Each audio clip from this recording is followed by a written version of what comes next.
오늘 함께 나누실 말씀은 요한복음 7장 37절에서 57절 말씀인데요. 39절까지만 함께 읽겠습니다.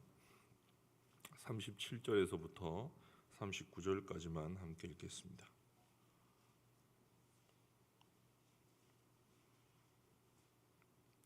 명절 끝날 곧 큰 날에 예수께서 서서 외쳐 이르시되 누구든지 목마르거든 내게로 와서 마시라. 나를 믿는 자는 성경의 이름과 같이 그 배에서 생수의 강이 흘러나오리라 하시니 이는 그를 믿는 자들이 받을 성령을 가리켜 말씀하신 것이라. 예수께서 아직 영광을 받지 않으셨으므로 성령이 아직 그들에게 계시지 아니하시더라. 아멘. 요한복음은 한편으로는 굉장히 심플해 보이는 복음을 전하기도 하지만 다른 한편으로 보면 굉장히 난해한 말씀들이 많습니다. 얼마나 예수님께서 선포한 복음이 성령을 받지 아니한 자들, 성령께서 그 마음을 변화시키지 아니한 자들에게는 난해하고 충격적인지 몰랐습니다. 그래서 요한은 의도적으로 예수님께서 가셔서 복음을 전하는 곳곳마다 일어나는 반응들을 기록하는데요. 오늘도 우리가 다 읽지는 않았지만 예수님께서 초막절에 많은 유대인들 무리에서 오늘 이 세 구절의 말씀을 던지자 정말 놀라운 일들이 벌어졌습니다. 유대인들이 두 표로 갈라져서 서로 쟁론을 하게 되었고, 예수님께 은밀하게 밤중에 찾아와서 하나님 나라와 영생에 대해서 물었던 유대인의 대학자였던 니고데모가 이 말씀을 듣고 그의 마음이 서서히 변하는 놀라운 기적이 일어나기도 했습니다. 초막절은요, 유대인들에게 있어서 모든 절기들 중에서 가장 중요한 절기였습니다. 이 초막절에는 특별한 의식이 행해졌는데 7일 동안 실로암 우물에서 물을 기르다가 금 주전자로 옮겨서 성전에 있는 제답 옆에 있는 은그릇에 부은 뒤에 아침 제사 시간이 되면 포도주와 함께 여호와 하나님 앞에 부어졌습니다. 그리고 이 절기는 굉장히 큰 날이었습니다. 곡식 추수와 함께 여름 과일 수확을 모두 마친 후에 드리는 감사절이었죠. 뿌리는 것을 거두는 수확의 절기였죠. 초막절을 끝으로 모든 절기가 끝나고 유대인들에게 있어서는 한 해 전체를 마감하는 날이기도 하였기 때문입니다. 그래서 초막절에 가장 많은 유대인들이 모이기도 했죠. 이 초막절의 마지막 날, 다시 말하면 8일째 되는 날에 마지막으로 하나님께 제물을 바쳐 제사를 드리는 날인데, 이때 예수님은 온 무리들을 향해서 누구든지 목마르거든 내게 와서 마시라. 그리고 더 나를 믿는 자는 그 배에서 생수의 강이 흘러나오리라는 충격적인 말씀을 하셨습니다. 배에서 생명의 물의 강이 흐르다니, 이게 무슨 말입니까? 요한은요, 이 말에 대해서 39절에 해설을 달아주었습니다.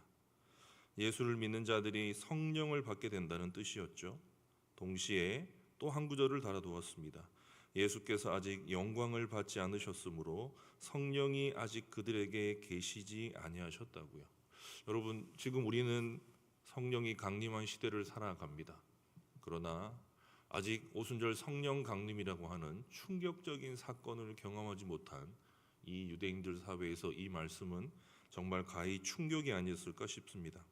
우선 우리는 물을 붓는 것과 성령을 받는 것이 어떤 관계에 있는지 우리는 살펴봐야 되겠죠. 또한 예수를 믿는 것과 성령을 받는다는 것이 무엇인가? 그리고 예수님께서 아직 영광을 받지 않았기 때문에 성령이 없다. 이것은 무엇인지 우리는 생각해 보아야만 합니다. 구약 성경에서 물은 여러 군데에서 성령을 상징했습니다. 구약 성경에서 대표적으로 성경을 약속한 성령님에 대해서 약속한 본문은 에스겔 말씀이죠.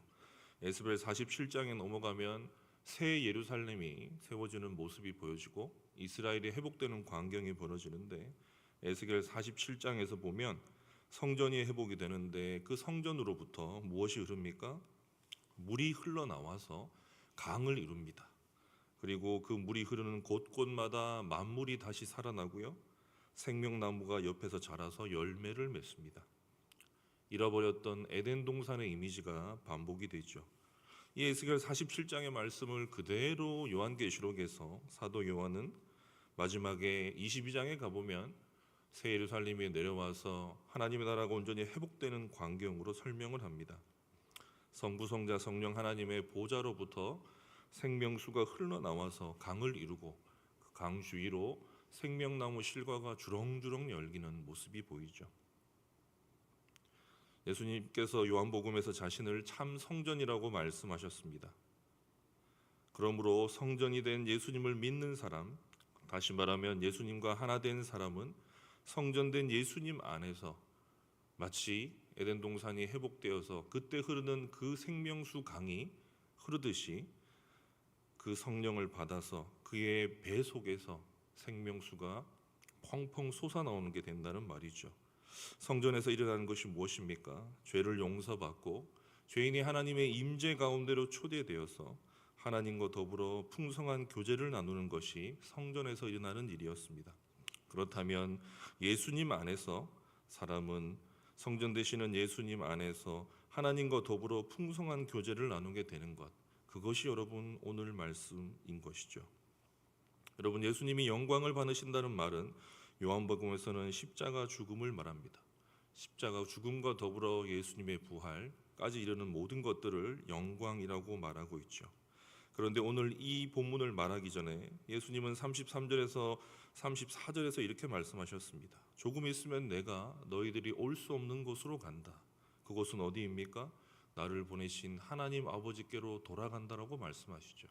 그렇다면 예수님께서 영광을 받으시기 전이라는 말은 예수님께서 십자가에서 죽으시고 부활하사 승천하시어 하나님 보좌 우편으로 앉으시기 전에 일어나는 사건이라고 말하는 것입니다.